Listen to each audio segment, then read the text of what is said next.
Have you ever felt an urgent need to help others but ignored your own suffering? Have you tried to be a guide for someone else while still lost in your own confusion? Welcome back to our channel. I'm truly grateful to have you here today for a conversation that pierces through many illusions on the spiritual path. Today, we are diving into the power and humility of a question posed by Master Jingbo, a question that many consider too confrontational, but which carries a truth too important to ignore. Have you even saved yourself before rushing to save others? It's a statement that shakes the foundation of how many of us view compassion. We think the more we help others, the more enlightened we are. But what if helping others without first understanding ourselves becomes more about ego than love? Master Jingbo's teaching isn't a denial of altruism, it's a mirror. A sharp, unflinching mirror that reflects the blind spots of those who want to wear the robe of savior while still drowning in their own unresolved emotions. He once said this during a Dharma talk: "If your heart is filled with confusion, your words become weapons. If your mind is untrained, your guidance becomes projection. If your spirit is still chained, your rescue mission becomes a silent cry for rescue." It stunned the crowd. But it was not said to shame, it was said to awaken. The truth is, many people rush to fix others because they don't know how to face their own wounds. They find refuge in saving someone else, not because they are free, but because they're afraid of their own inner silence. Let's imagine this through a story. A man once came to Master Jingbo asking for blessings. He said he was about to become a Dharma teacher and wanted to serve the suffering masses. Jingbo looked at him and asked, "How do you handle your own anger?" The man was quiet. Jingbo continued, "How do you respond to being criticized?" Still silence.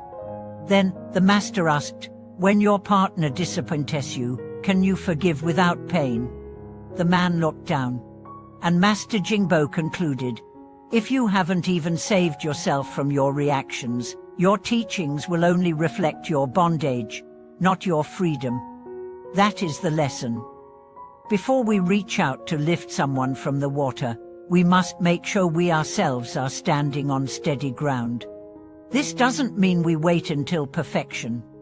It means we must at least begin to understand where our wounds lie, where our shadows hide, and where our intentions bend. Master Jingbo often taught that self-practice is the first form of compassion, not selfishness, but clarity, not indulgence, but purification.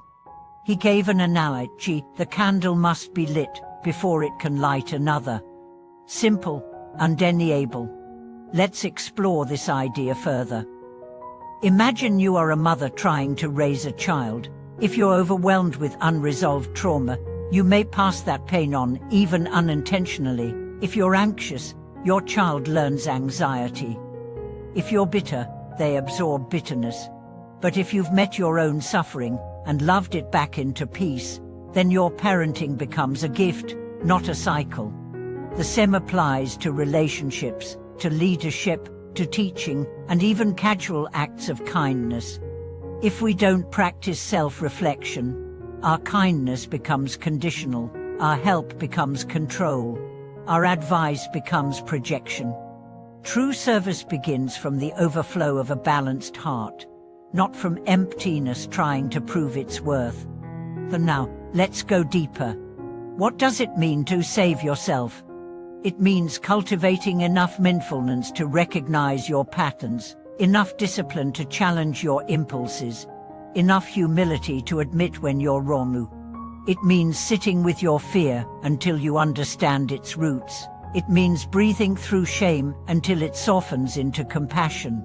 It means knowing your pain so deeply that you no longer inflict it on others consciously or unconsciously. This is not theory. It's not poetry. It's work. Silent, unglamorous, invisible work. The kind of work that doesn't earn applause, but earns freedom. There's a beautiful story from the life of a Zen nun named Mao Kyo. She once gave up public teaching for 3 years to deal with her anger issues. When asked why, she said, because every time I spoke Dharma, my voice was louder than my stillness. She returned not with more knowledge, but with more silence. And in her silence, people found healing. Let that sink in. The loudest teaching is not the one filled with words, it's the one backed by embodiment. Master Jingbo would say, "Be so still that your very presence becomes medicine." That's the goal, not to convert, or to impress, not even to rescue, but to become the kind of person whose peace invites others to remember their own. Let's now reflect on some common behaviors that show we are not yet ready to save others. Do you feel resentful when your help isn't acknowledged? Do you burn out from caring too much, too fast? Do you take people's suffering personally? Do you give advice because you want to feel needed? Do you fear being alone with your own silence? If so, welcome. You're human, and you're not alone. But these are also signs to turn inward, to gently ask yourself, what part of me needs tending? Remember, you are not responsible for fixing the world. You are responsible for making sure your own heart is a safe space. From that space, all your actions will flow with grace. You'll no longer help others to feel worthy. You'll help because you are already whole. So the next time you feel the urge to rescue someone, pause. Ask yourself, am I offering help from peace or from pain?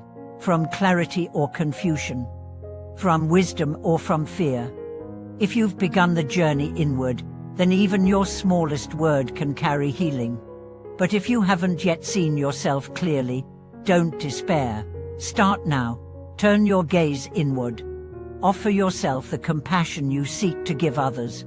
Let your tears become prayers. Let your silence become a teacher. Let your wounds become altars. You don't have to be perfect. You just have to be real. And when you are real, truly real, your presence becomes a sanctuary. Not because you fixed others, but because you learned to sit with your own truth. Thank you for watching this video.